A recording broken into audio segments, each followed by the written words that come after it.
सिर्फ एक ही शर्त पर कि उसे अकेला रहना पड़ेगा और उसे नौकरों की तरह रहना पड़ेगा। गोपाल इस बात के लिए तैयार हो गया।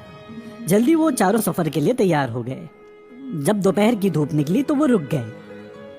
उन्होंने पानी पिया और एक दरख्त के नीचे आराम करने लगे। नजदीक में उन्हें कुछ हड्डियां दिखी।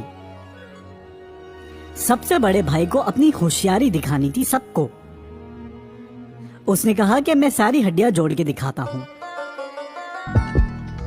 और कुछ ही देर में उसने एक जानवर का ढांचा तैयार कर दिया।